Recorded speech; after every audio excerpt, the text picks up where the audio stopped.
because of what spiritual gifts are not. A spiritual gift is not your talent that you were born with, and it's not your ability that you developed as you practice, and it's not your personality. Like, a spiritual gift is a gift. And it's something that you get when you say, like, yes, you're part of God's family. Everybody gets spiritual gifts. And it's amazing, because if you're a believer, you can't say, I don't have any gifts, because you do.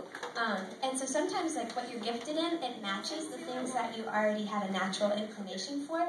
But the thing that happens is that it has to be from God, because it's so amazing, or the way that you can handle it. Like, if you have the gift of serving, it's not just like, oh, I'm somebody who likes to work behind the scenes, or I'm shy, so it matches my personality. It's like this God-given gift where you can do stuff, and, like, if nobody ever recognizes you for it, it doesn't really matter, because you have the contentment of, like, man, I'm doing it for God, and I have joy in that. And that's not everybody. Like, everybody can volunteer, but if you have the gift of serving, it's, like, bigger and better than just that. It's the same thing, like, if you have the gift of evangelism, like, we're all called to be evangelists, which is to share our stories. But if somebody really has the gift of evangelism, they're the person who just enters into conversations all the time with people, and they never meet a stranger. They're just really ready to go, and then topics just turn to God. And so it's so cool, because it's like this amazing thing that goes beyond just your personality. It goes just beyond what you've done. If you have the gift of, like, music, of leading worship, it's not just that you're a good musician and you can play, because maybe we've been to places where we've heard people play music, but then you've been places where somebody led worship, and, like, you felt the presence of God, and, like, things changed in your heart or changed in your life because God was there and met with you. And a lot of times it's because the person who was leading music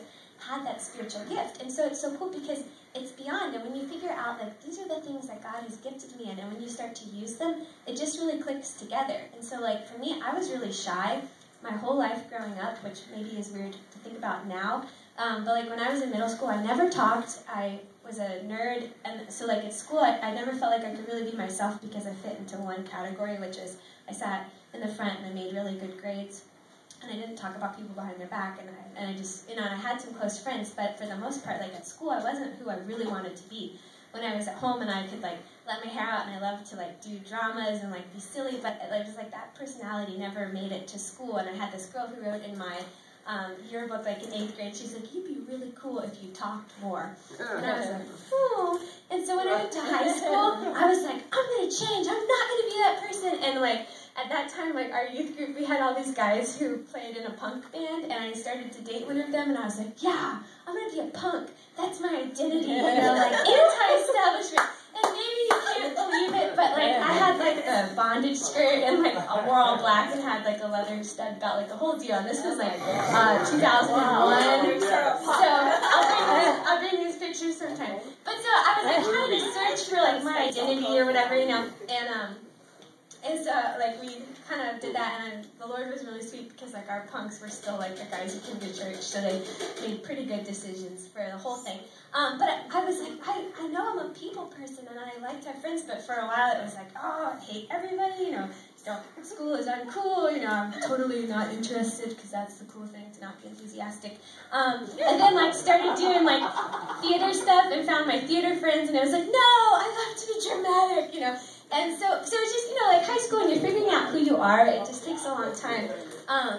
But the neat thing is that God was so faithful in, like, growing me, and now I became, like, I went to church camp and became a camp counselor, and now I look and I'm the youth director, and I can't even hardly trace the development of what happened. But I would say that if you know me, or if you talk to me, or what people have called out in my life, because when you identify your spiritual gifts, it comes from being in community with other people who know you and love you. And so I've got this awesome Bible study full of girls who really know my heart, and when we talked about spiritual gifts, they're like, Megan, like, yeah, like, you're a good leader, and you're good at serving, but they're like, but you really have the gift of evangelism. And I'm like, what? Like, in middle school, I couldn't talk to anybody, and in high school, I only talked to the people who were my friends. You know, why would God say, like, I have a gift of evangelism? But it's true that, like, as I've grown up and as I've grown in my love for God, I just look at people and, like, you know, and when I see somebody who's sitting by themselves, like, I'm like, man, I want to talk to that person. Or if somebody comes in, like a youth group, I'm always like, make them feel welcome. Like, you have to make them feel like they count, you know. And if there's a chance to just talk about God in daily conversation, like,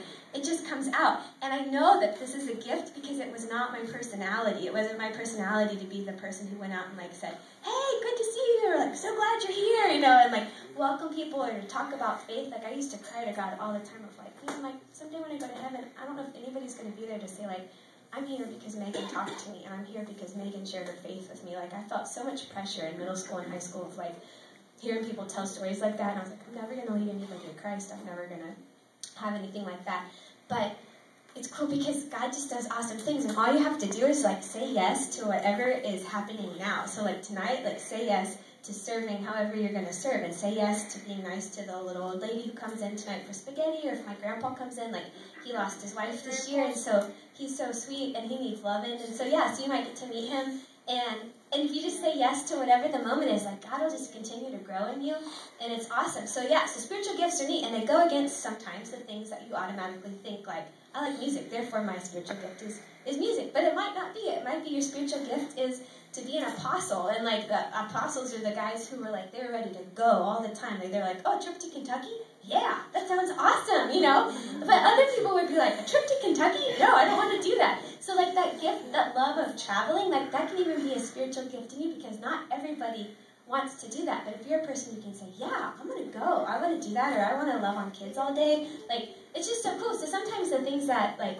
that are coming up in us, it's what God wants to grow in us. So, there's all these, like, spiritual gift inventories that you can do that are kind of like personality questionnaires, which are kind of fun if you want to, like, figure that out. And we have a bunch upstairs, so if you ever are interested in that, you could get one, and it might tell you that, oh, you have the gift of, let's say, like, teaching, like, you love to teach, and maybe it's because you're the oldest child, and so you're really bossy, and so it was like, God's going to redeem that and make you a teacher where you teach other people, you know. But really, it comes from, like, if we were going to break into our youth groups and just to talk about the people who really know you, to say, like, man, this is what I see in you. Like, I know Alexa really well, and I could tell you, like, the awesome things that I see in Alexa, and maybe some of the spiritual gifts that God has put in her that I can't wait to see develop. But that comes from, like, more, like, close friendships and relationships with people. And so that's what I had wanted to do, but I don't think we have enough time, because at 5 o'clock, like, the old people will be here probably at, like, 4:50 to say, like, we're ready to eat. And so we've kind of got to get into work mode. But, yeah, so what I might do, like, I have these notes on spiritual gifts. So if you feel like, man, I don't know what my gift is, or God forgot, He didn't give me anything, and I don't know what to do. If we have an opportunity, maybe, like, we could talk about it, or if not, like, to ask your youth pastor or youth director or your pastor, because I'm sure they are so excited to say, like, I see these things in you. You're such a valuable person. I can't wait for them to further develop. Or I can, like, Facebook you my notes and stuff like that, because it's awesome. And, and just imagine, like, if we all had the same gift, it would just be like if the body was only one hand and you couldn't do everything else. So it's good that we have a diversity among us, and we don't all agree on cake or ice cream or cow eyeballs or monkey lips or whatever it might be, you know. Anakin, do you have a question? Oh yeah, why come whenever you talk, it sounds like, whenever you talk, it sounds like... I don't know. It sounds like We'll keep that.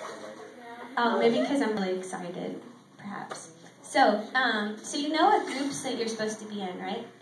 Or Alex, you want to do that? Okay.